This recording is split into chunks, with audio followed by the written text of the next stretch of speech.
Good morning, everybody, and thanks so much for joining us here on KXAN Live. I'm Will Dupree. In a few moments, we're going to be carrying a news conference from the Texas Republican Senate Caucus. They're going to be talking about the approval of their elections bill yesterday. This is part of the legislation that has led the Texas state Democratic lawmakers to leave the state and go to D.C. This is to prevent approval by both chambers of these elections legislation. So again, the Texas Senate Republicans are going to be talking about Senate Bill 1 that they approved yesterday by a vote of 18-1. What we also know is that 9 Senate Democrats have now gone to D.C., left the state yesterday to join some of their House colleagues. Let's take a listen as this gets underway at the state capitol. Press describe a lot of generalities and things that they say are in the bill that aren't actually in the bill. I think it's important that people know what's really in the bill. I mean, it's unfortunate that people have left the state. They might have spent some of that time on the bus and the plane reading the bill, and maybe they would have come back. But yesterday, we took up 2 very important bills, both having to do with crimes. One is a crime at the ballot box, and one is against a crime against property and lives. That was the election integrity bill that you've heard so much about, and the other had to do with bail bond reform.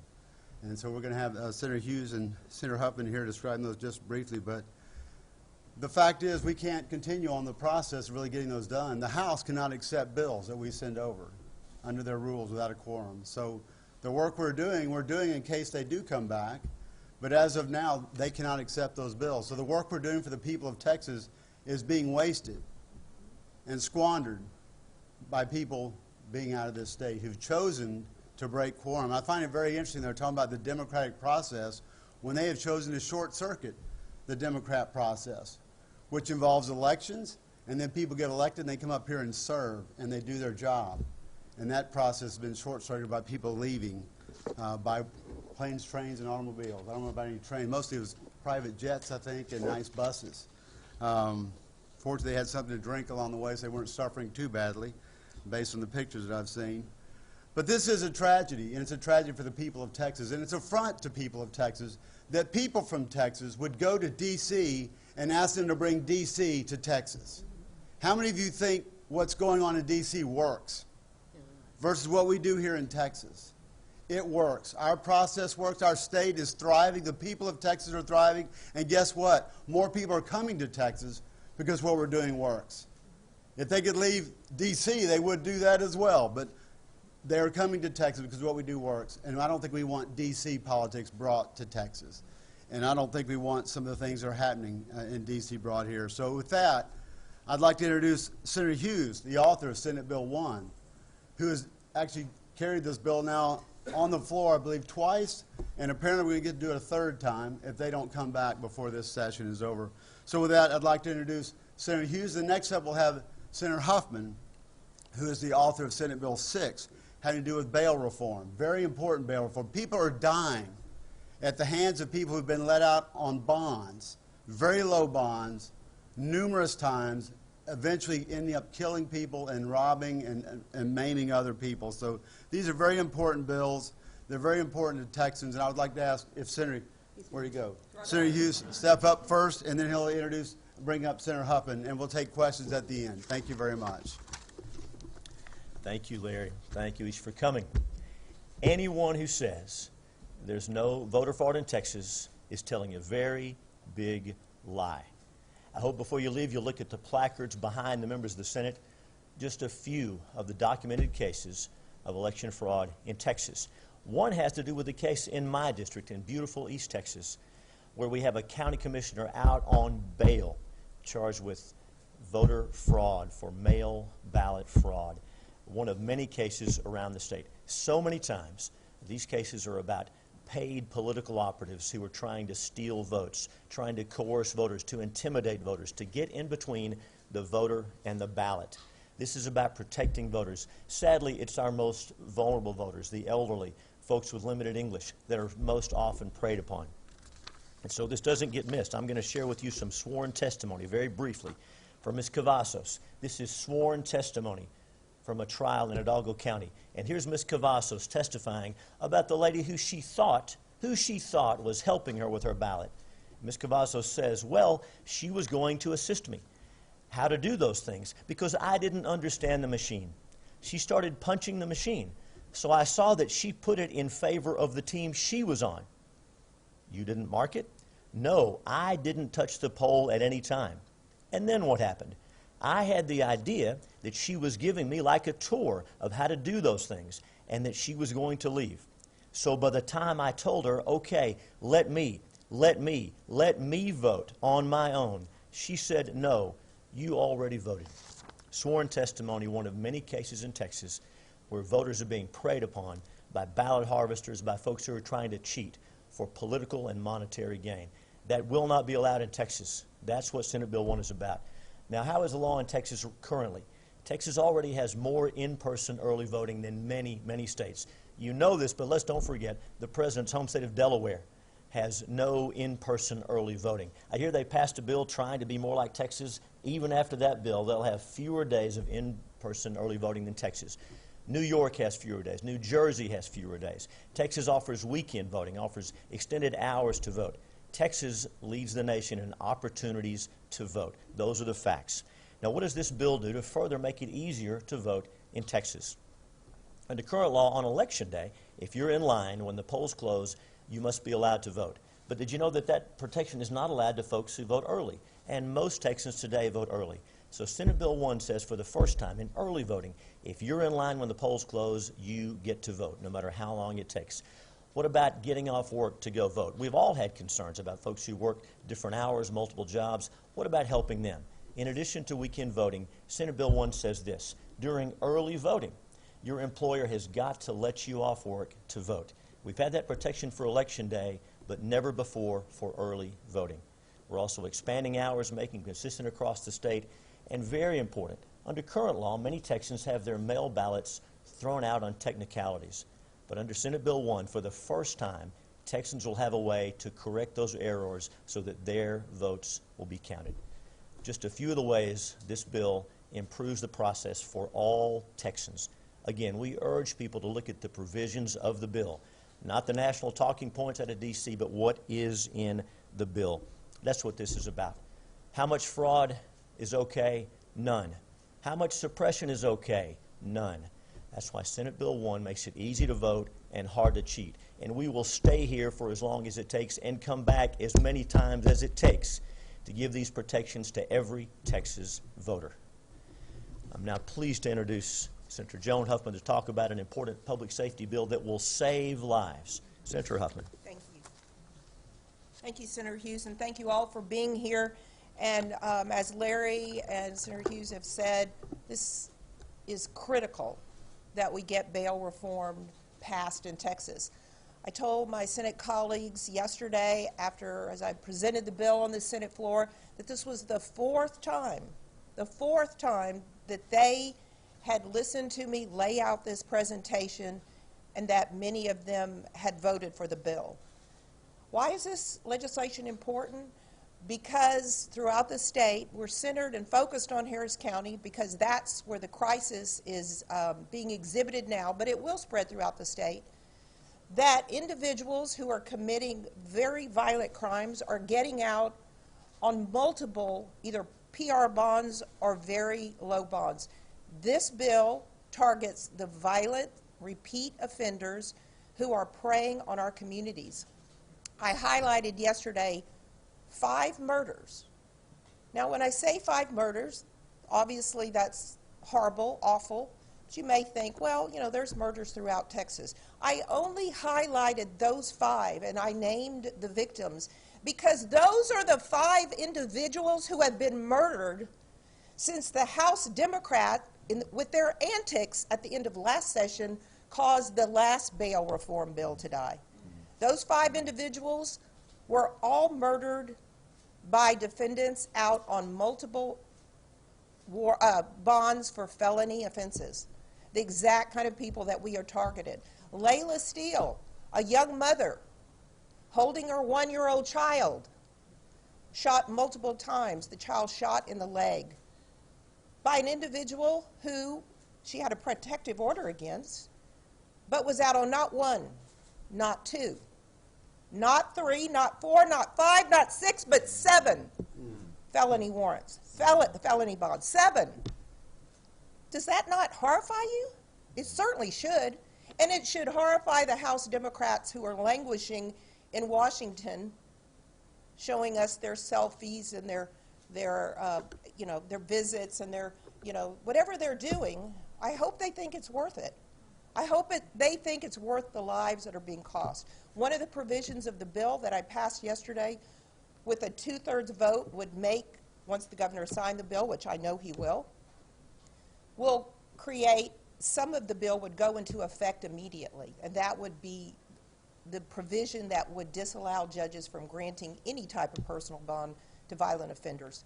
Some of the other parts of the bill, the Office of Court Administration has to develop through bond forms, the transparency, the accountability factor, the training for judges, all very important parts of the bill, but it will take about 3 months to get that going.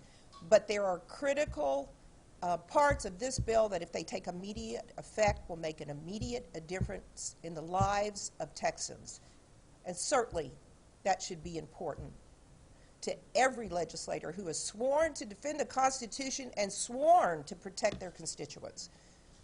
So we are angry. I am, and I think I can speak for a lot of senators here. We are angry because we have come here to work. We have an important job to do. We may not all agree, but I will say that in the Senate, it was a 22-0 vote on these 2 bail bills, both the constitutional amendment and the bail bill. And so I want to commend the Senate Democrats who stayed and gave us their vote yesterday to pass something that they also understand is important for the safety of their constituents. So with that, I'll end, and happy to answer any questions. And we all thank you for being here today. Thank you. What is your response to Democrats who say that this election reform bill is only needed based on the big lie? Okay, our response to the Democrats' claim that this is only a response to the big lie, as the media calls it. First of all, we've been working on election reform. I was the Elections Committee chair back in 2011. We've done election reform. We've been working on we've had bills filed in the last 2 and 3 sessions working on election reform. This is not a new thing. As new ways of pop up of ways to contravene our election laws, we have to address those. And if we're made aware of these things, we want to address those. We don't want any cheating in Texas. We hear about people worried about the integrity of the ballot box. We want to make sure that people know that they're secure. But we are not for hindering anyone's rightful ability to vote. We've gone above and beyond. We're raising the number of hours. We're doing all these things to make sure that people have all these things. Well, I'll tell you this, we did voter ID. All the claims, oh, this is going to hurt the voter turnout, this is going to, nothing but the opposite has happened. Those numbers have gone up significantly. Our voter turnout is up, our total votes are up, and yes, it's more than our population has grown. So those things weren't correct then, and they're not correct now. This is all about voting integrity. It's not about trying to keep anyone who's rightfully supposed to vote. But guess what? We don't want anybody who's not rightfully allowed to vote. And we will do everything in our power to keep them from voting, because that suppresses the will of the people of Texas. And we're not going to allow that to happen on our watch. Yes, sir. Do you believe the presidential election was stolen? Do I believe the presidential election was stolen? I don't know that. You know, I hear a lot of discussion about it. There's been no real investigation on that. But this is not what that's about. You can ask those questions all day long, but that really is not about what we're doing here today. This is about election integrity. And once again, this started way before the 2020 election. This has been going on. It's an ongoing process. Nothing new here, other than we keep finding out new ways and finding out more of these things that are happening. Look around you on these boards when we pull out of here. There are numerous cases of this going on, and that's just the ones that have been caught. You don't think we catch everyone? These are just the ones that have been caught. We know it's going on. We hear people talk about it. We've had people testify under oath what they've seen. So it's out there. And so this idea that there's no voter fraud going on is ridiculous on its face. So, yeah, this is not about Trump 2020. This is about what's right for Texas. I spoke with Senator Nathan Johnson, who's in Washington, as you know, about what he doesn't like about, what does he find objectionable about the legislation, SB 1. He told me he doesn't like the fact that they're what he calls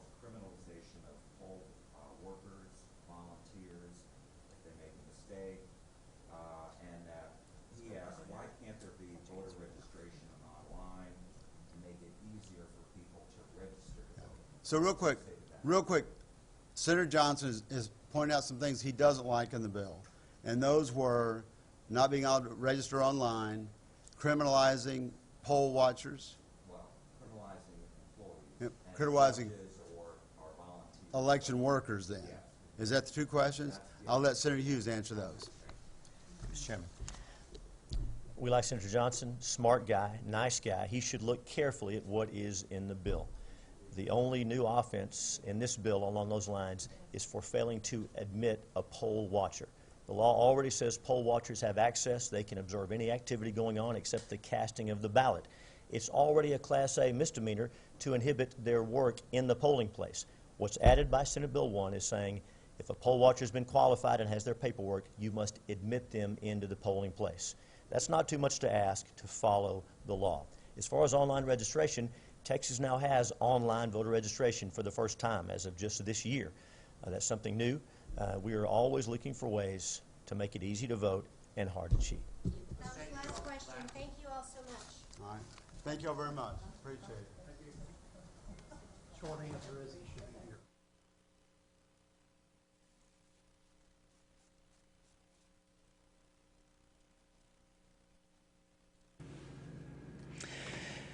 Hey there, everybody, and thanks for sticking with us on KXAN Live. I'm Will Dupree, again here in the KXAN Live studio. That has been the conclusion of the press conference called by the Texas Senate Republican Caucus. They were discussing approval yesterday of Senate Bill 1, which is their elections bill. They, in particular, highlighted some of the things about expanding access to the ballot, but many Democrats and voting rights advocates have pointed out some of the restrictions that will also go into place if this bill indeed becomes law, namely restrictions to ballot by mail, adding an ID requirement for that in particular, also ending overnight voting, which Harris County approved during the pandemic last year during the election, and other provisions. So, of course, there will be some sort of response from the Texas Democrats. What we do know is that coming up this afternoon, the 9 Texas Senate Democrats that went to D.C. are going to hold a press conference, so we'll be covering that as well to talk about their trip to D.C., why they left the state, alongside the other reporting that we've done about the Texas House Democrats that also left. More than 50 of them went to D.C. too to try to stop these very pieces of legislation from becoming law. Again, you heard the Republicans today criticize the Democrats for taking this trip and saying that they are not doing their job. The Democrats, however, on their side, say that they are doing their work by pressing federal lawmakers to approve federal voting rights legislation to prevent any kind of voting bills, election bills here in the state from passing, or from going into effect, I should say. We will be continuing to cover everything that has been unfolding. It's been a wild week for sure in politics here in the state, so you can trust us to stay on top of it. We thank you all again for watching. I'm Will Dupree in the KXAN Live studio. We'll be back throughout the day with additional updates, including at 1 o'clock when the Texas Senate Democrats hold their press conference in D.C. You can watch it right here on Facebook, KXAN.com, or on the KXAN News app. Please download it if you've not done so already. We'll see you then. Have a good day, everybody. Take care.